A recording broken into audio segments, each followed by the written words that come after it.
Selamat datang di channel Seram Oi. Kali ini saya akan menceritakan cerita yang berjudul Kesalahan Besar Pak Kades, santet pemuda penjaga balai desa yang ternyata memiliki ilmu kejawen. Santet pun berbalik menyerang Pak Kades. Dan ini dia selengkapnya. Desa Gembyung pada tahun 1993 adalah desa yang tenang di siang hari. Namun begitu matahari tenggelam, suasananya berubah menjadi lembab dan sunyi. Di tengah desa, berdiri sebuah bangunan tua berdinding papan dan beratap seng, tempat segala urusan pemerintahan dilakukan, balai desa. Bangunan itu tampak biasa bagi kebanyakan warga, tapi bagi mereka yang sering lewat malam-malam, selalu ada kesan aneh di sana. Lampu yang berkedip padahal baru diganti, suara langkah dari dalam ketika pintunya terkunci, dan bau dupa samar yang entah dari mana datangnya. Disinilah Ragil Sastro bekerja. Pemuda 23 tahun itu yatim piatu sejak usia belasan, dan sudah mengabdi menjaga balai desa sejak kakeknya, Kiai Jagabaya, wafat.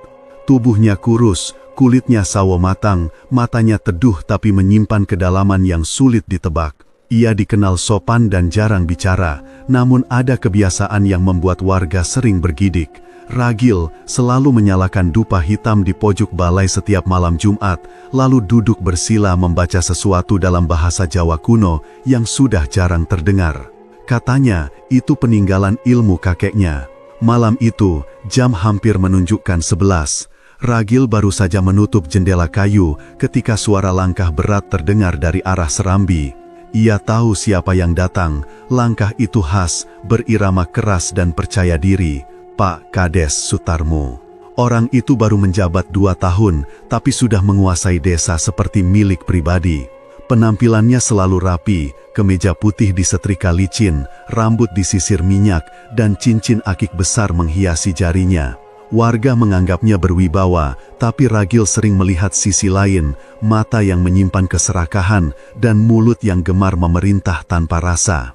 Ragil, panggilnya dengan nada tinggi. "Nderek Pak," jawab Ragil, menunduk sopan. Pak Kades masuk bersama 2 orang perangkat desa, Pak Darmoyo dan Sukri.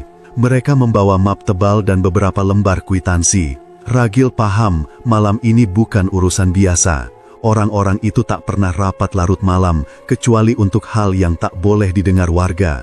"Sudah kubilang Darmoyo, jangan catat jumlah sebenarnya. Yang penting laporan ke kabupaten rapi, sisanya nanti kita bagi rata." "Tapi Pak, kalau Ragil dengar, anak itu penjaga, bukan siapa-siapa. Lagi pula apa dia ngerti angka-angka begitu?" Ragil yang sedang duduk di dekat pintu pura-pura sibuk menyiapkan teh. Namun telinganya menangkap jelas setiap kata kas desa, pengalihan dana, dan laporan palsu membuat dadanya sesak. Ia ingin berpura-pura tak tahu, tapi nuraninya memberontak. Sementara itu, dari langit-langit balai, lampu neon mendadak berkelip-kelip seperti digoyang angin, padahal jendela tertutup rapat. Pak Darmoyo menoleh cepat. "Pak, ini kenapa lampunya?" "Ah, biasa, balai tua," jawab Ragil pelan, masih menunduk. Ucapan itu membuat Pak Kades memandang tajam ke arahnya. "Kau bicara apa, Ragil?" "Tidak apa, Pak," Ragil tersenyum tipis, "hanya kebiasaan tempat ini." Suasana menjadi canggung. Beberapa menit kemudian mereka keluar dari ruang rapat dengan langkah tergesa. Ragil membereskan gelas teh yang tersisa, namun di udara masih tercium aroma keringat dan kecemasan. Malam makin larut, dari luar terdengar gonggongan anjing bersautan. Ragil duduk di lantai, menatap dupa yang terbakar pelan di atas kendi kecil. Asapnya membentuk pusaran tipis menuju langit-langit, lalu hilang tanpa bekas. Ia berbisik lirih, "Sim paringono kawuhmu eyang, supaya aku ngerti apa sing kudu tak tindakke. Tuntunlah ilmumu kakek, agar aku tahu apa yang harus kulakukan." Tiba-tiba, dari pojok gudang terdengar suara seperti langkah kaki menyeret rantai. Ragil tidak terkejut. Ia tahu penghuni lama balai desa, roh yang dulu menjaga tempat ini bersama kakeknya, masih berkeliling. Ia hanya menunduk, menyalakan dupa kedua, lalu berucap pelan, "Tenang Kakang, ora ono sing ganggu panggonanmu. Tenang Kakang, tak ada yang mengganggu tempatmu." Suasana pun hening kembali, tapi tidak benar-benar tenang. Di luar, angin bertiup dingin, dan daun beringin di halaman depan menari-nari pelan, seolah ada sesuatu yang berbisik di antaranya. Sekitar tengah malam, Ragil baru memadamkan dupa dan bersiap tidur di dipan bambu di ruang belakang. Tapi sebelum sempat rebahan, terdengar bunyi lirih seperti kertas diselipkan di bawah pintu. Ia bangkit, membuka dan menemukan secari kertas kusam tanpa amplop. Tulisan tangan di atasnya kasar dan terburu-buru. "Jaga mulutmu, Ragil, orang yang tahu terlalu banyak tak akan lama hidup." Ragil menatap tulisan itu lama, wajahnya tidak menunjukkan ketakutan, hanya sorot mata yang dalam dan tenang. Ia meremas kertas itu pelan, lalu menaruhnya di dekat dupa yang masih mengepulkan asap tipis. "Wiswayae ya eyang," gumamnya lirih, "sudah saatnya ya kakek." Lampu balai kembali berkedip 3 kali, seolah memberi jawaban. Ragil menatap ruang gelap di sekelilingnya, meja rapat, papan pengumuman, dan bendera desa yang diam tak bergerak. Di luar, kabut mulai turun dari Bukit Gembyung, menyelimuti halaman balai seperti selendang putih. Ia tahu, malam itu bukan malam biasa. Ada sesuatu yang sedang berputar di udara, sesuatu yang menunggu untuk kembali pada pemiliknya. Dan di sudut ruang rapat, tempat Pak Kades tadi duduk, dupa hitam yang sudah padam, tiba-tiba menyala kembali, tanpa api, mengeluarkan asap hitam pekat, seperti napas dari dunia lain. Ragil tidak beranjak, ia tahu, malam pertama dari serangkaian malam panjang, baru saja dimulai. Balai Desa Gembyung malam itu, tak lagi sekedar bangunan kayu tua. Ia hidup, bernapas, dan menyimpan rahasia yang akan menelan siapapun yang menodainya. Malam di lereng Gunung Kemulan tidak pernah benar-benar sunyi. Hutan lebat di sekelilingnya menyimpan suara-suara yang sulit dijelaskan. Dari ranting yang patah tanpa sebab, desir angin yang menyerupai rintihan, hingga bau dupa basi yang muncul tanpa arah. Di tengah hutan itu, berdiri sebuah gubuk reyot dengan atap ijuk dan dinding anyaman bambu yang menghitam dimakan usia. Di sanalah tinggal sosok tua yang ditakuti sekaligus dihormati oleh banyak orang, Mbah Ganda Reksa. Pak Kades Sutarmu datang ke sana malam itu dengan wajah tegang dan mata gelisah. Jaket kulit yang dikenakannya sudah basah oleh embun, langkahnya berat menapaki jalan tanah yang licin. Ia membawa sesuatu dalam buntelan kain hitam, seekor ayam cemani yang baru disembelih. Darahnya masih menetes, mengeluarkan bau amis yang tajam. Ia tahu benar, datang ke rumah Mbah Ganda bukan perkara main-main. Tapi ketakutannya pada Ragil jauh lebih besar daripada takut pada akibat ilmu hitam itu sendiri. Ragil tahu terlalu banyak. Kalau bocor ke warga, nama baiknya bisa hancur dan proyek jalan desa yang ia rekayasa bisa terendus sampai ke kecamatan. Ia tak akan membiarkan itu terjadi. Sesampainya di depan gubuk, Pak Kades mengetuk 3 kali. Tidak ada jawaban, tapi pintu bambu terbuka sendiri, berderit panjang seperti mengeluh. Di dalam, suasana temaram. Asap kemenyan menebal, memenuhi ruangan seperti kabut yang hidup. Di ujung ruangan, Mbah Ganda duduk bersila di atas tikar pandan yang sudah usang. Tubuhnya kurus, rambutnya putih kusut, tapi matanya tajam menembus gelap. Suaranya berat saat berbicara. "Pak Sutarmu, sudah kuduga kau akan datang," ujarnya tanpa menoleh. "Wajahmu sudah lama terbayang di api dupa." Pak Kades menelan ludah. "Mbah, saya butuh pertolongan. Ada satu orang yang mengancam jabatan saya." "Siapa?" "Penjaga balai desa, namanya Ragil Sastro. Anak muda tak tahu diri. Dia tahu rahasia yang tak seharusnya." Mbah Ganda perlahan membuka matanya, lalu menarik napas panjang. "Ilmu untuk membungkam orang ada banyak, Sutarmu. Kau mau yang ringan atau yang tak bisa ditarik kembali?" "Yang terakhir saja," jawab Pak Kades cepat, suaranya penuh keyakinan. "Saya tak mau dia bisa bicara lagi selamanya." Mbah Ganda tersenyum tipis, memperlihatkan gigi hitamnya. Ia mengambil kendi tanah liat dari pojok ruangan, lalu meletakkannya di depan Pak Kades. "Ilmu yang kau minta disebut Sengkleh Sukma.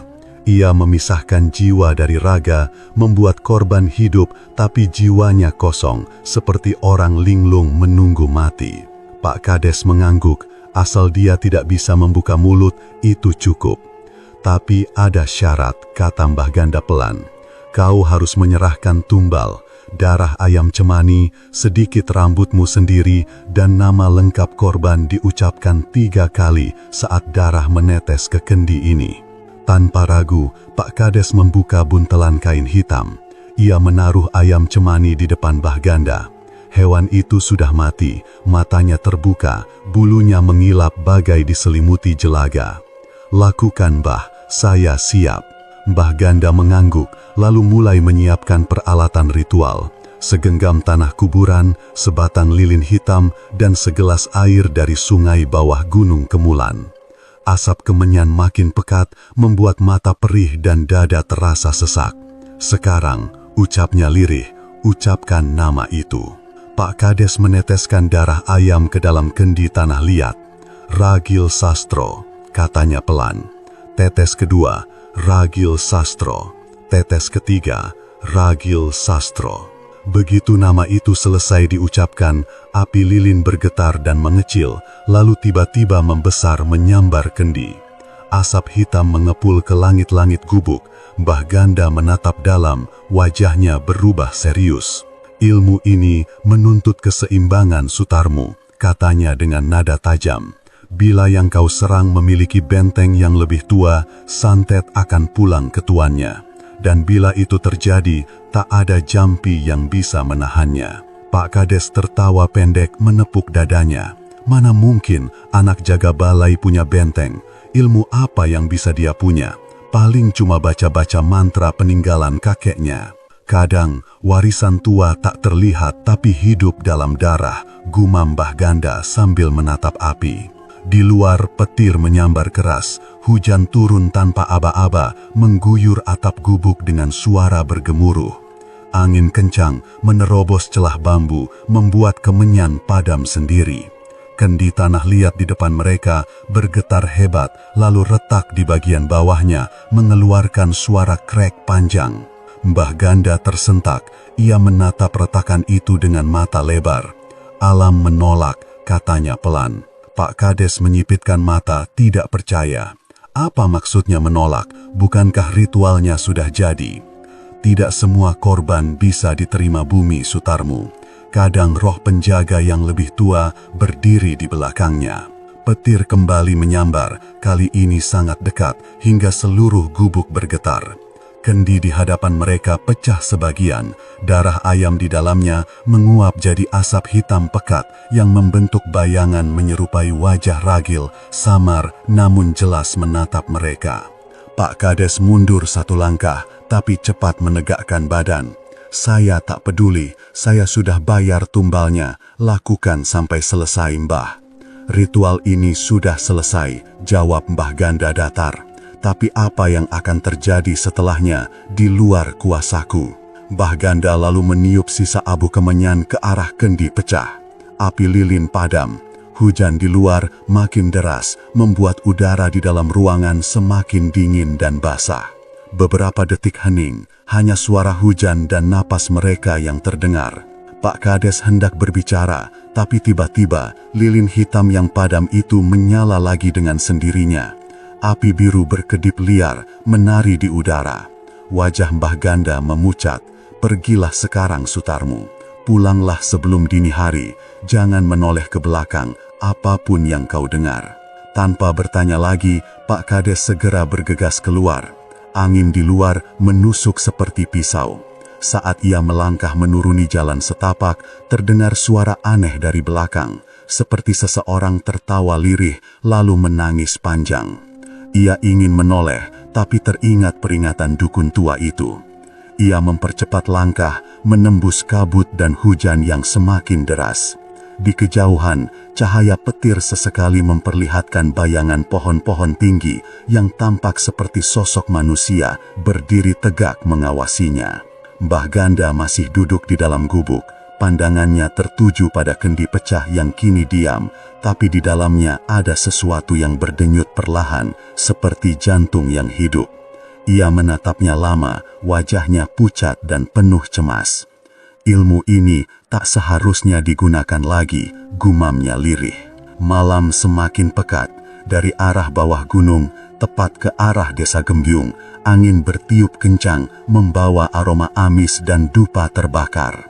Dan di antara suara hujan, samar-samar terdengar sesuatu, seperti tangisan panjang yang datang dari kejauhan, dari arah balai desa.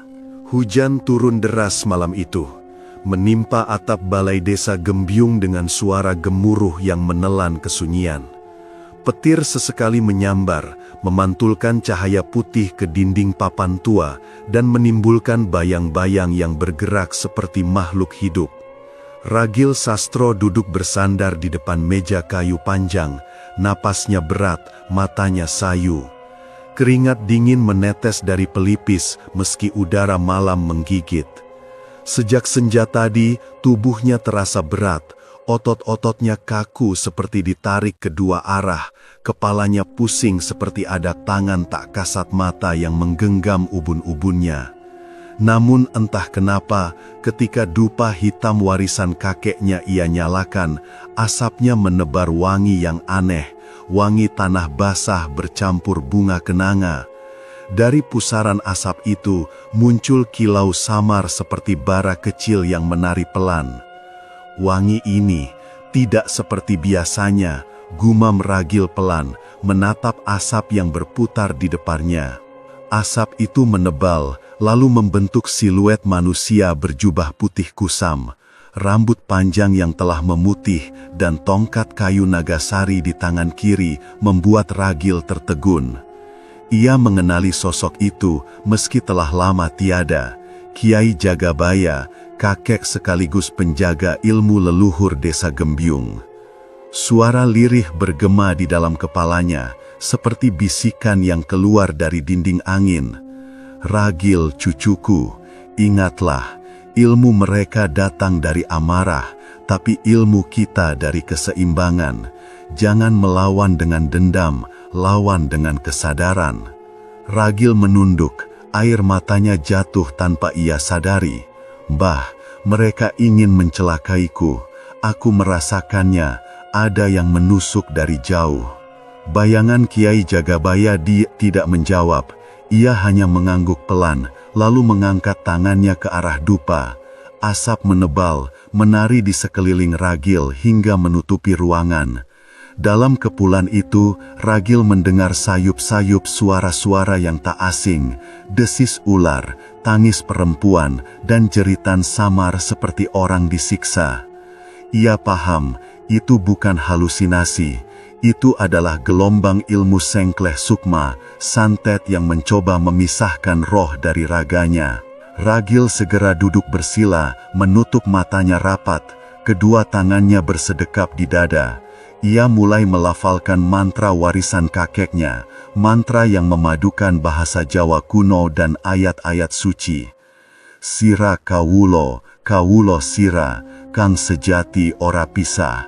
Saka pancer, saka rahsa, ana ing cahyo kang langgeng. Setiap bait yang ia ucapkan menimbulkan getaran halus di udara. Dupa semakin cepat terbakar, api kecil di ujung batangnya memercikkan bara-bara merah seperti mata yang terbuka. Di luar balai, angin mendadak berputar liar. Daun beringin tua di halaman bergemerisik keras, seolah ada puluhan makhluk bergelayutan di cabangnya. Tiba-tiba, petir menyambar pohon itu tepat di bagian tengah. Suaranya memekakkan telinga, membuat kaca jendela balai bergetar. Api menjalar ke akar yang menembus tanah, lalu merambat ke tiang bambu penyangga balai desa. Namun, Ragil tidak bergeming, matanya tetap terpejam, bibirnya terus bergetar melantunkan doa. Yen geni teka, banyu sing nyirami, yen angin teka, bumi sing nguatke. Aku ora duwe pepati, amargo pepati ora bisa diarani mati. Suara angin menguat seperti jeritan, tapi kemudian perlahan mereda. Bara api di tiang bambu padam begitu saja, seolah disiram oleh kekuatan tak terlihat. Di tengah ruangan, Ragil membuka matanya. Pupilnya memantulkan cahaya kuning dari dupa. Ia merasa sesuatu menembus dadanya, lalu keluar lagi dengan cepat, seperti ada sesuatu yang ditarik paksa dari dalam tubuhnya. Setelah itu, sekelilingnya mendadak sunyi. Tak ada suara angin, tak ada derai hujan, hanya detak jantungnya sendiri yang terdengar. Dan pada detik yang sama, jauh di rumah dinas Pak Kades Sutarmo, kendi tanah liat yang digunakan dalam ritual Mbah Ganda Reksa mendadak bergetar. Dari dalamnya, darah ayam cemani yang sudah mengering mulai mendidih sendiri, menimbulkan gelembung-gelembung kecil. Pak Kades yang baru saja menutup mata, tersentak bangun. Ia melihat kendi itu retak sedikit di sisi bawah. "Mbah, mereka bilang ini cuma simbol, kenapa mendidih?" gumamnya. Tapi sebelum sempat ia mendekat, suara keras terdengar, prak. Kendi pecah, darah muncrat ke lantai seperti air mendidih, menimbulkan bau anyir menyengat. Dalam sekejap, ruangan penuh dengan aroma busuk dan panas aneh yang membuat kulit Pak Kades gatal. Ia menatap tangannya, merah seperti melepuh dari dalam. Sementara itu, Ragil yang masih di balai desa menatap dupa yang hampir padam. Ia tahu serangan itu telah kembali pada pengirimnya, tapi ada sesuatu yang belum selesai. Dalam kepulan asap terakhir, bayangan kakeknya kembali muncul, wajahnya lebih tegas. Keseimbangan belum tercapai, Ragil. Mereka sudah membuka gerbang, hanya kamu yang bisa menutupnya kembali. Kilatan petir menerangi wajah Kiai Jagabaya, lalu bayangan itu hilang bersamaan dengan padamnya dupa. Ragil terdiam, ia memandang sekeliling. Balai desa kini diselimuti aroma harum dan ketenangan. Namun dari arah luar, samar-samar terdengar tangisan lirih, seperti suara perempuan menangis tertahan di antara derai hujan. Suara itu datang dari arah beringin yang tadi tersambar petir. Ragil berdiri, tubuhnya gemetar. Ia melangkah pelan keluar, menatap akar beringin yang hangus. Dari bawahnya, ia melihat sesuatu yang berkilau, seperti ujung gelang tembaga yang separuh tertanam di tanah. Ia berjongkok, tapi tiba-tiba, udara di sekelilingnya berubah dingin. Suara itu kembali, kali ini lebih dekat. "Ragil, mereka sudah memulai, kau harus siap." Angin berhembus kencang, menutup pintu balai dengan keras, dupa padam sempurnanya. Hujan berhenti mendadak. Dan di rumah Pak Kades, Sutarmo menjerit sekeras-kerasnya, tubuhnya terbakar dari dalam, sementara kendi yang pecah di lantai bergetar, mengeluarkan suara serak seperti tangisan anak kecil yang kehilangan arah. Malam-malam di rumah dinas Pak Kades Sutarmo kini terasa jauh berbeda dari biasanya. Dulu, rumah itu sering jadi tempat rapat kecil, penuh tawa para perangkat desa dan aroma kopi hitam dari dapur. Tapi setelah malam ritual bersama Mbah Ganda Reksa, suasananya berubah. Udara di sekitar rumah seperti mengandung sesuatu yang tidak bisa dijelaskan. Berat, lembab, dan berbau amis, seolah ada darah yang menguap dari dinding. Pak Kades duduk di ruang tamu, menatap kendi pecah yang kini ia simpan di bawah meja. Ia tidak tahu kenapa tidak membuangnya. Mungkin karena takut, mungkin juga karena semacam ikatan yang aneh. Bau anyir itu sering muncul setiap kali ia mendekati kendi itu. Ia sudah menyiramkan minyak kayu putih, menaburkan garam, bahkan menaruh bunga melati di sekitarnya. Tapi bau itu tak mau hilang. "Pak, sumur belakang, airnya bau amis, mirip darah." Suara Bu Lestari bergetar dari arah dapur. Perempuan itu memegang ember setengah penuh, dan dari jarak beberapa meter saja, aroma amis menusuk hidung. Air di dalamnya tampak keruh kehitaman. Sutarmo mendekat dengan langkah berat. "Mungkin ular mati di dalamnya, suruh Suraji besok bersihin," katanya datar. "Tapi Pak, ini aneh, tadi sore masih bening, sekarang berubah." Pak Kades mendengung. "Sudah, jangan pikir yang aneh-aneh." Ia berlalu menuju ruang tamu lagi, berusaha menenangkan pikirannya. Namun di balik ketegasannya, dadanya berdegup kencang. Ia tahu perubahan itu bukan hal biasa. Malam makin larut, hujan turun rintik-rintik. Dari kamar, Bu Lestari memanggil dengan suara panik, "Pak, ada orang di jendela." Sutarmu terlonjak, ia berlari ke kamar, tapi ketika ia buka tirai, tak ada siapapun di luar. Hanya pekarangan kosong dan pohon pisang yang menunduk basah. Namun jantungnya berhenti berdetak sejenak ketika ia melihat bekas telapak tangan di kaca. Ukurannya kecil dan gelap, seolah diukir dari jelaga. Dan anehnya, bentuknya mirip tangan ragil. Ia menatap lebih lama, dan sekejap saja bayangan wajah ragil muncul di balik pantulan kaca. Wajah pucat dengan senyum tenang itu menatapnya langsung, lalu menghilang seperti kabut tersapu angin. Sutarmu terhuyung mundur. Bukan dia," desisnya.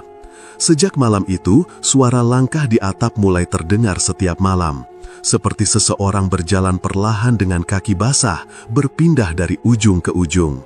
Kadang berhenti tepat di atas kamar, lalu terdengar seperti sesuatu yang menetes ke plafon. Tik, tik, tik.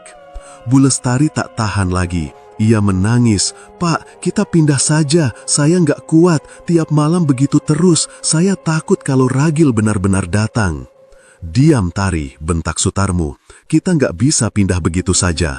Apa kata warga kalau kepala desanya takut hantu?" Bu Lestari menunduk, tapi air matanya jatuh terus. Ia tahu suaminya keras kepala, tapi kini bukan lagi tentang gengsi. Rumah itu seperti hidup, seperti sedang mengamati mereka. Pagi harinya, ayam-ayam di kandang belakang ditemukan mati semua. 12 ekor menelungkup di tanah dengan mata membulat hitam legam, seolah arang membakar bagian dalamnya. Pak Kades menatapnya tanpa suara, hanya menggertakkan giginya. Di dada seekor ayam ada bekas lingkar kecil seperti cap kendi. Ia menendang satu bangkai dengan marah. "Kurang ajar, si ragil main santet ya." Bu Lestari hanya menatap ngeri. "Pak, jangan sembarangan ngomong, nanti malah makin jadi." Namun sejak hari itu, Sutarmu tak lagi bisa tidur nyenyak. Setiap kali matanya terpejam, ia selalu bermimpi sama. Ragil berdiri di tengah ruangan, membawa dupa hitam dan kendi retak yang mengeluarkan asap merah. Suara ragil terdengar lirih tapi menusuk. "Kembalikan yang bukan milikmu, Pak Kades." Sutarmu menjerit dan terbangun, tubuhnya basah oleh keringat dingin. Nafasnya memburu, matanya mencari-cari kendi yang dulu ia simpan di bawah meja. Tapi kendi itu kini sudah tidak ada. Saat ia melangkah ke ruang tamu, Mbah Ganda Reksa sudah berdiri di sana, menatapnya dengan tatapan muram. "Pak Kades, saya sudah bilang dari awal, ilmu Sengkleh Sukma itu tak bisa dipaksa.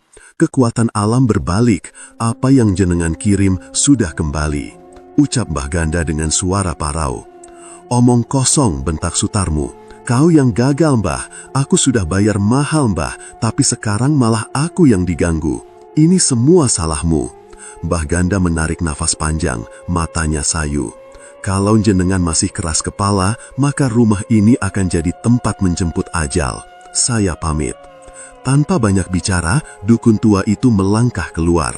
Tapi sebelum ia benar-benar pergi, daun-daun beringin di depan rumah tiba-tiba gugur sendiri, padahal angin tak berhembus sama sekali. Daun-daun itu jatuh perlahan, berputar di udara seperti disapu kekuatan gaib. Pak Kades memperhatikan dari jendela, tubuhnya kaku. Di sela-sela guguran daun itu, ia melihat sesuatu yang membuat darahnya berhenti mengalir. Bayangan ragil berjalan di halaman. Tak jelas bentuk tubuhnya, hanya siluet hitam dengan langkah tenang. Tapi yang paling menakutkan, bayangan itu tidak punya tubuh fisik. Ia hanya bayangan, tapi meninggalkan jejak kaki di tanah basah. Bu Lestari menjerit histeris dan berlari ke kamar. Pak Kades terpaku, matanya kosong. Bayangan itu berhenti di bawah jendela rumah dinas, menatap ke arahnya. Dalam pandangan kabur, Sutarbu seperti melihat ragil mengangkat kendi pecah di tangannya, lalu tersenyum. Malam itu, langit gembiyung redup tanpa bintang. Hujan turun lagi, pelan tapi menusuk tulang. Di dalam rumah dinas, lampu gantung bergoyang perlahan, cahayanya berkedip tak menentu. Pak Kades duduk di kursi dengan mata terbuka lebar, tapi pikirannya jauh dari dunia nyata. Ia mendengar suara langkah dari atap, disusul ketukan pelan di pintu depan. Tuk, tuk, tuk. Sutarmu bangkit perlahan. Siapa? Bisiknya. Tak ada jawaban, hanya bau anyir yang makin kuat memenuhi ruangan. Ketika ia buka pintu, hanya angin yang masuk, membawa daun beringin kering dan abu dupa hitam yang berterbangan. Dan di kejauhan, suara ragil terdengar lagi, samar tapi jelas. Kembalikan yang bukan milikmu, Pak Kades. Pak Kades terhuyung, menutup telinganya. Tapi suara itu terus berputar di kepalanya, memecah antara mimpi dan kenyataan. Malam itu, Pak Kades Sutarmu tak lagi bisa membedakan mana mimpi dan kenyataan. Siang itu, pasar desa Gembiung sedang ramai. Suara para pedagang sayur, ayam, dan penjual kain saling bersautan, menyaingi aroma cabai kering dan bawang goreng yang menebar di udara. Tapi di antara riuh itu, ada satu bisikan yang mulai menyebar dari mulut ke mulut tentang perubahan aneh pada Pak Kades Sutarmu. Katanya, Pak Kades sekarang sering ngomong sendiri, matanya merah, kayak orang kurang tidur, ujar Bu Partini, penjual ketela sambil menimbang dagangannya. Bukan kurang tidur, Bu. Aku dengar semalam dia teriak-teriak manggil nama si Ragil, sahut Pak Warto, tukang cukur yang warungnya berdampingan dengan kios sembako. Gosip itu cepat berputar seperti angin, melintasi tiap lorong pasar. Semua orang tahu, sejak beberapa minggu terakhir, Pak Kades terlihat seperti orang yang kehilangan arah. Tubuhnya kurus, langkahnya gontai, dan matanya seperti menyimpan sesuatu yang kelam. Di sisi lain pasar, Ragil Sastro sedang membantu menurunkan karung beras dari truk pengiriman untuk kebutuhan balai desa. Ia masih seperti biasanya, sederhana, berbicara seperlunya, dan selalu menunduk sopan bila disapa warga. Tapi, ada sesuatu di sorot matanya hari itu, dalam, tenang, tapi sulit diterka. Seolah ia tahu apa yang sedang terjadi di balik semua bisik-bisik itu. Setelah pekerjaannya selesai, ia berjalan melewati deretan lapak, menyapa beberapa orang. Namun setiap kali ia lewat, percakapan warga mendadak berhenti. Ada rasa segan, ada juga ketakutan samar yang mereka sendiri tak bisa jelaskan. Di dekat warung kopi, seorang perangkat desa bernama Pak Darmoyo melambaikan tangan. "Ragil, sini dulu nak." Ragil mendekat pelan. "Ada apa, Pak?" tanyanya dengan nada datar. Pak Darmoyo menatap sekeliling, memastikan tak ada yang mendengar. "Kau tahu nggak apa yang sebenarnya terjadi sama Pak Kades? Orang-orang bilang dia ketempelan, tapi aku tahu ini bukan hal biasa." Ragil diam beberapa detik sebelum menjawab. "Yang jahat akan kembali pada pemiliknya, Pak. Begitu kata kakek saya dulu." Kalimat itu membuat bulu kuduk Pak Darmoyo berdiri. Tatapan Ragil begitu tenang, tapi suaranya seolah membawa gema dari tempat lain. Ia ingin bertanya lebih jauh, tapi langkah kaki keras dari arah ujung pasar memotong pembicaraan mereka. Pak Kades Sutarmu muncul dengan wajah memerah dan napas memburu. Bajunya lusuh, rambutnya berantakan, dan matanya menyala marah. Di belakangnya, beberapa warga langsung mundur memberi jalan. "Ragil!" suaranya serak, menggema di antara hiruk pikuk pasar yang tiba-tiba senyap. "Kau pikir aku nggak tahu, ha? Semua ini gara-gara kau. Kau yang menebar fitnah, bilang aku maling uang desa." Ragil tetap berdiri tenang di tengah pasar, tidak mundur satu langkah pun. "Saya tidak menebar fitnah, Pak. Kebenaran akan datang sendiri, seperti bayangan yang tak bisa lepas dari tubuh." "Diam kau!" Sutarmu menuding dengan tangan gemetar. "Kau anak tak tahu diri, kau, Namun sebelum kalimatnya selesai, tubuhnya tiba-tiba menegang. Ia menggeliat seperti seseorang yang disetrum dari dalam. Matanya melotot dan dari sela bibirnya keluar asap hitam pekat, menguar seperti pembakaran daging busuk. Bau anyir menyebar cepat, membuat beberapa orang menjerit. "Ya Allah, Pak Kades kenapa itu?" teriak seseorang. Warga panik, ada yang lari, ada yang menutupi hidung, ada pula yang berusaha menolong tapi mundur lagi karena ketakutan melihat mulut Sutarmu terus mengeluarkan asap seperti bara. Bu Partini menjatuhkan dagangan ketelanya, sementara Pak Warto hanya beristighfar tanpa henti. Asap itu mulai membentuk-bentuk samar, seperti bayangan wajah Ragil, lalu pecah dan lenyap bersama angin. Ragil berdiri tak jauh dari sana, menatap kejadian itu tanpa ekspresi. Di tangan kirinya, ia menggenggam erat sebuah batu kecil berwarna hitam legam, peninggalan kakeknya, Kiai Jagabaya. Batu itu berdenyut hangat, seolah hidup di dalam genggamannya. Pak Darmoyo menatapnya ngeri. "Ragil, kau tahu ini apa?" Ragil menjawab pelan, "Itu bukan urusan saya, Pak, hanya pantulan dari apa yang pernah dikirimkan."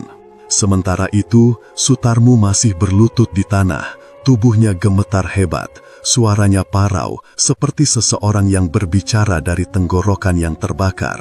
"Ragil, tolong aku." Namun pemuda itu hanya menunduk, seolah sedang mengucapkan doa dalam hati. Ia tahu apa yang sedang terjadi. Ilmu sengklek sukma itu sudah kembali ke tuannya, menembus setiap dosa yang pernah dilakukan dengan amarah dan keserakahan. Akhirnya beberapa warga memberanikan diri mendekat, mengangkat tubuh Pak Kades yang kini lemas seperti kain basah. Dari hidungnya mengalir darah tipis berwarna hitam dan kulitnya dingin seperti batu. "Cepat panggil Mbah Ganda, cuma dia yang bisa bantu," teriak seseorang. Sore menjelang ketika dukun tua itu datang. Langkahnya pelan tapi matanya tajam. Ia memeriksa tubuh Pak Kades yang terbaring di balai bambu pasar. Tangannya gemetar saat menempelkan jari di dada korban. "Ilmu ini sudah kembali pada asalnya," katanya lirih. "Kalau tidak dibersihkan, raganya akan dimakan sendiri oleh amarahnya." Warga hanya bisa saling pandang, tak ada yang berani bertanya lebih jauh. Semua tahu, malam nanti desa mereka tak akan tenang. Ragil berdiri tak jauh dari situ, menatap langit yang mulai berubah jingga. Di sekelilingnya, angin membawa aroma dupa yang samar, aroma yang hanya ia kenal. Dalam hatinya, ia tahu pertarungan belum selesai. Tapi ia tidak ingin membalas, ia hanya ingin keadilan berjalan sebagaimana mestinya. "Pak Kades," gumamnya pelan, "kau memanggil sesuatu yang tak seharusnya kau ganggu." Warga membawa tubuh Pak Kades kembali ke rumah dinas, setengah sadar, setengah diseret. Mulutnya masih bergerak, seolah berusaha memuntahkan sesuatu yang tak kasat mata. Mbah Ganda mengikuti di belakang dengan wajah muram, membawa kendi baru berisi air dari Gunung Kemulan. Pasar kembali ramai beberapa saat kemudian, tapi tak ada tawa yang terdengar. Semua percakapan kini berubah jadi bisikan takut, seperti pasar sedang menyimpan rahasia besar. Ragil berjalan meninggalkan tempat itu pelan, melewati jejak darah hitam di tanah yang belum sempat kering. Dan di belakangnya, angin berhembus membawa suara samar dari penjuru desa, seperti gumaman arwah yang belum tenang. Yang jahat selalu kembali pada pemiliknya. Malam menua dengan angin yang membawa bau amis dan dupa basi dari arah rumah dinas. Lampu gantung di teras berayun pelan, menimbulkan bunyi berderik yang menyesakkan dada. Dari dalam rumah terdengar suara tawa lirih, bukan tawa manusia yang waras, melainkan tawa yang lahir dari ketakutan yang sudah melampaui batas kewarasan. Pak Kades Sutarmu duduk di ruang tengah dengan mata melotot merah. Cermin besar di hadapannya telah retak 1000, tapi ia tetap menatap ke sana, seolah terpesona oleh sesuatu yang hanya bisa ia lihat sendiri. "Kau lagi, Ragil," gumamnya lirih sambil mengulurkan tangan ke pantulan wajah di cermin. Di sana, bayangan Ragil berdiri tegak, tersenyum tipis, dan membakar dupa kecil di tangannya. Begitu pantulan itu mengangkat kendi pecah, seluruh ruangan bergetar. Angin dari arah dapur menghembus deras hingga tirai berterbangan. Pak Kades menjerit dan melempar cermin itu hingga pecah berserakan. Tapi meski retakannya menyebar ke lantai, di setiap pecahan kaca itu, wajah Ragil tetap menatapnya dari berbagai arah. "Pergi, jangan ganggu aku lagi!" teriaknya dengan suara serak. Ia mengambil parang dari dinding dan mengayunkannya ke udara, seolah ingin menebas sesuatu yang tak kasat mata. Tapi hanya angin yang ia tebas. Bu Lestari yang sedari sore bersembunyi di kamar belakang akhirnya tak tahan lagi. Tangisnya pecah, tubuhnya gemetar menyaksikan suaminya seperti orang kesurupan. "Pak, sudahlah, ayo kita keluar dari rumah ini. Aku takut, Pak." Suaranya bergetar antara takut dan iba. Namun Pak Kades malah menoleh dengan tatapan kosong. "Kau mau aku keluar supaya Ragil menang, ya?" Ia mendekat perlahan, langkahnya berat, tapi matanya menyala seperti bara. "Kau tahu apa, Tari? Kau nggak ngerti. Semua ini demi jabatan, demi nama baik keluarga kita." Bu Lestari mundur ketakutan. "Tapi Pak, bukan begitu caranya. Aku cuma ingin kita selamat. Aku nggak sanggup lagi dengar suara langkah di atap setiap malam, nggak sanggup lagi lihat air sumur yang berubah warna." Suara langkah di atas genting kembali terdengar. Duk, duk, duk. Pelan tapi jelas, seperti seseorang sedang berjalan pelan dengan kaki telanjang di atas atap rumah mereka. Lalu terdengar bisikan dari celah langit-langit, suara laki-laki muda, lirih tapi tajam. "Yang jahat akan kembali pada pemiliknya." Bu Lestari menjerit dan berlari keluar rumah, meninggalkan Pak Kades sendirian. Ia menoleh ke arah suara itu, tapi hanya melihat bayangan panjang di dinding, bayangan yang berjalan sendiri tanpa tubuh. Sementara itu, di ujung desa, Ragil sedang duduk bersila di rumah Mbah Ganda. Wajah pemuda itu tampak letih, tapi tatapannya tenang. Mbah Ganda mengelus jenggotnya yang memutih. "Aku bodoh, Le. Aku pikir bisa ngatur arwah marah itu. Tapi ternyata santet yang kita kirim ke orang yang salah malah muter balik," ujarnya. Ragil menatap dupa yang terbakar di depan mereka. Jadi benar, yang datang ke rumah Pak Kades sekarang bukan lagi roh biasa. Bukan, itu hasil dari ilmu yang ditolak bumi. Kalau arwah Ragil kecil waktu dulu cuma penasaran, sekarang dia berubah jadi bayangan dendam. Dan bayangan itu makan sumber tenaganya sendiri, yakni Pak Kades. Jawab Mbah Ganda. Mereka mulai menyiapkan ritual ruatan malam. Di halaman, Mbah Ganda menancapkan 4 batang bambu kuning di 4 penjuru, mengikatkan kain hitam di tengahnya. Ragil menaruh kendi berisi air sumur tua di depan sesajen, bunga 7 rupa, minyak wangi, dan tanah dari makam leluhur. Saat doa-doa mulai dilantunkan, angin mendadak berhenti, hening mencengkram udara. Api lilin berkedip lemah, lalu padam. Dari arah timur, kabut hitam bergerak pelan mendekat. "Dia datang," bisik Mbah Ganda. Kabut itu berputar, membentuk sosok samar Pak Kades Sutarmo, tapi wajahnya retak seperti topeng tanah liat. Dari matanya, keluar asap hitam. Ia melangkah ke tengah lingkaran ritual, menatap Ragil dengan senyum miring. "Sudah kubilang, semua ini milikku," katanya dengan suara bergema. Mbah Ganda berdiri dengan tongkatnya. "Sutarmo, sadarlah, yang kau hadapi bukan manusia, tapi bayangan dari keserakahanmu sendiri." Tapi bayangan itu malah menjerit, dan jeritan itu menghancurkan kendi di hadapan Ragil. Airnya tumpah, bercampur dengan darah dari hidung Mbah Ganda. Tubuh tua itu bergetar hebat, lalu roboh di tanah. "Mbah!" Ragil berlari menahan tubuhnya, tapi Mbah Ganda hanya sempat berkata lirih, "Lanjutkan, kalau enggak, dia bakal makan jiwamu juga." Lalu nafasnya terhenti. Sementara itu, kabut hitam menelan sosok Pak Kades sepenuhnya. Dari dalam kabut, terdengar tawa gila bercampur tangis. "Aku, Kades, aku berkuasa di sini." Suaranya melengkeng sebelum berubah menjadi raungan panjang. Tiba-tiba, rumah dinas di kejauhan berguncang keras. Ragil menatap ke arah sana.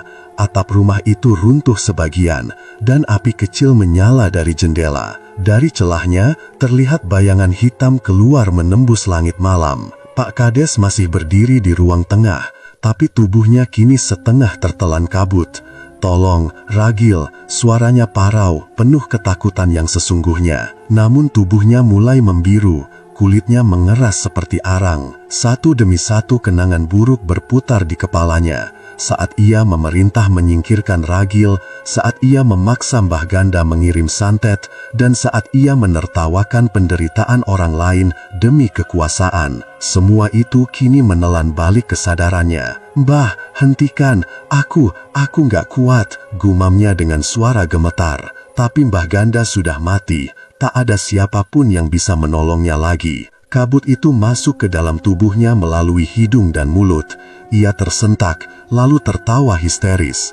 "Hahaha, aku penguasa desa ini," teriaknya, tapi suaranya menggema aneh, seperti berasal dari dua makhluk yang berbeda. Dalam detik terakhir, matanya membiru, nafasnya tersengal, dan di keningnya muncul tanda hitam sebesar ibu jari, seperti dupa terbakar. Pak Kades jatuh tersungkur ke lantai. Tubuhnya kaku dalam posisi bersujud, namun dari mulutnya masih keluar senyum miring, senyum orang yang kalah melawan kutukannya sendiri. Di luar, angin berhenti berhembus, suara langkah di atap pun lenyap, tapi dari arah rumah dinas, cahaya api kecil tetap menyala, seperti menandakan bahwa sesuatu belum benar-benar pergi dari desa itu. Malam itu, santet akhirnya menelan tuannya sendiri.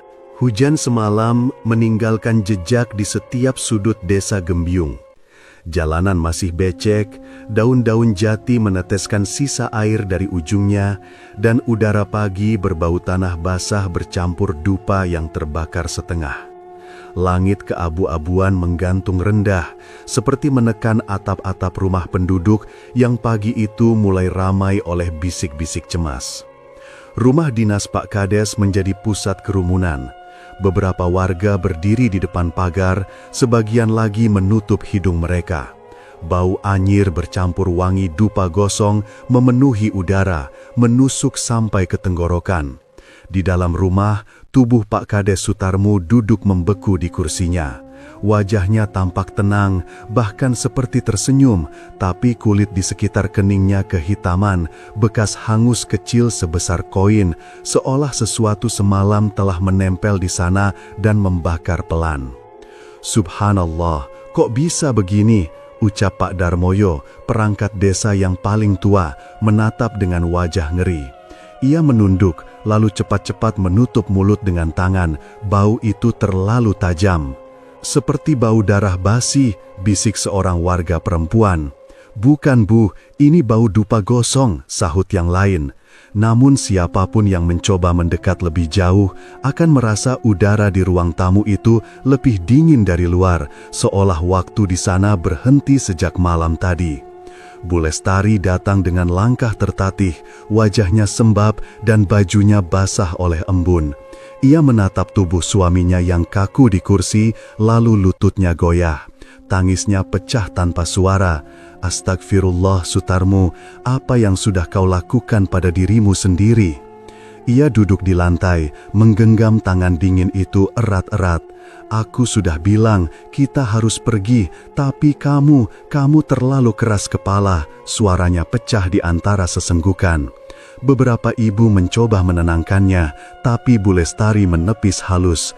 Ia ingin menanggung semuanya sendiri, rasa takut, rasa bersalah, dan kesedihan yang kini menyelimuti seluruh rumah itu. Sementara itu, Ragil berdiri di depan balai desa. Udara pagi masih berembun. Ia memegang sebatang dupa terakhir, menyalakannya dengan tangan gemetar. Api kecil menyala di ujungnya, lalu perlahan mengeluarkan asap tipis yang melingkar lembut ke udara. Wajahnya datar, tapi matanya merah karena tak tidur semalaman. Beberapa warga yang lewat memperhatikan dari jauh, tak ada yang berani mendekat.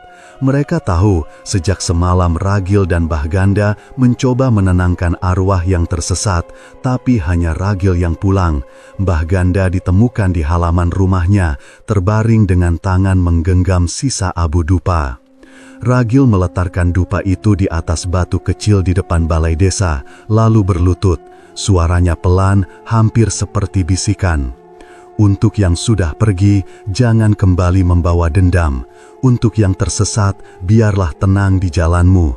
Yang salah sudah dibalas, yang jahat sudah pulang ke asalnya. Asap dupa menari pelan tertiup angin. Dari kejauhan, suara ayam berkokok bersahut-sahutan, seolah memberi tanda bahwa pagi di desa Gembyung telah kembali. Langkah kaki terdengar mendekat. Bu Lestari berjalan perlahan, wajahnya masih pucat, tapi matanya lebih tenang. Ia berhenti di belakang Ragil, memandangi dupa yang hampir habis. "Ragil," panggilnya pelan. Pemuda itu menoleh, tapi tak menjawab. Bu Lestari menggigit bibir, lalu berucap dengan suara lirih, "Aku minta maaf, Nak, atas nama keluarga kami, atas semua yang sudah dilakukan suamiku padamu, pada desamu ini. Aku nggak tahu harus bagaimana lagi." Air matanya menetes satu-satu, jatuh di tanah yang masih lembab. Ragil menatapnya lama. "Nggak usah minta maaf, Bu. Kadang orang yang kita kira jahat cuma korban dari ketakutannya sendiri." Ia menatap asap dupa yang mulai menipis. "Yang penting, desa ini harus bersih dari amarah. Semua yang kotor sudah kembali pada asalnya." Bu Lestari terisak, tapi kali ini bukan karena takut, melainkan karena lega. Ia menjura pelan, lalu melangkah mundur, meninggalkan Ragil sendirian di depan balai desa, yang kini hanya diterangi cahaya matahari yang muncul malu-malu dari balik awan. Waktu berjalan lambat pagi itu. Beberapa perangkat desa menurunkan bendera setengah tiang di depan balai desa. Anak-anak kecil berhenti bermain kelereng dan menatap dari kejauhan, sementara orang dewasa sibuk bergumam membicarakan kejadian semalam. Pak Darmoyo mendekati Ragil. "Nak Ragil," katanya pelan, "aku tahu banyak yang salah paham padamu, tapi kami semua berutang banyak. Kalau saja bukan karena kau dan Mbah Ganda, mungkin desa ini sudah hancur dimakan kutuk." Ragil menunduk. "Aku cuma melakukan apa yang harus dilakukan, Pak. Mbah Ganda yang sebenarnya menjaga. Aku cuma nerusin apa yang beliau mulai." Pak Darmoyo menghela napas panjang, lalu nepuk bahu pemuda itu. "Desa ini berutang budi pada kalian berdua. Kami akan pastikan nama kalian tetap dihormati." Namun Ragil hanya menggeleng pelan. "Aku nggak butuh dihormati, Pak. Aku cuma ingin desa ini tenang." Menjelang siang, awan mulai menipis. Sinar matahari menerpa papan besar di depan bangunan kayu itu, Balai Desa Gembyung. Di bawah tulisan itu, bekas abu hitam tampak jelas, membentuk pola aneh seperti kendi pecah.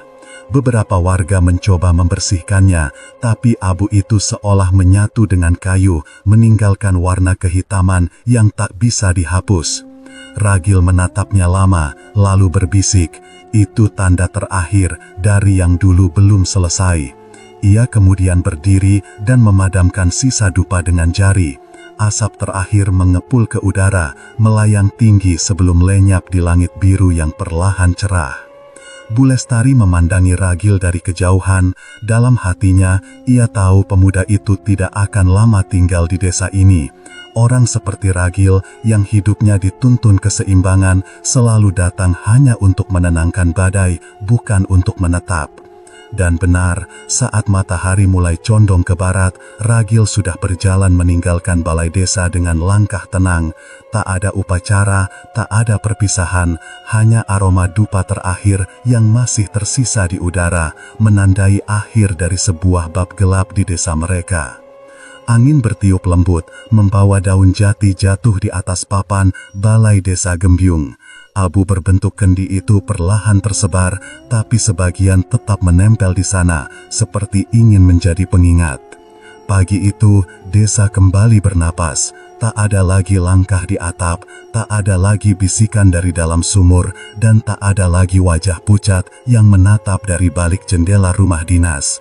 Yang tersisa hanyalah ketenangan dan pelajaran yang tak akan dilupakan siapapun yang pernah melihat kegelapan menelan tuannya sendiri. Karena pada akhirnya, seperti bisikan lembut Ragil sebelum ia pergi, kadang yang menjaga tidak butuh kekuasaan, cukup keseimbangan untuk melawan kegelapan.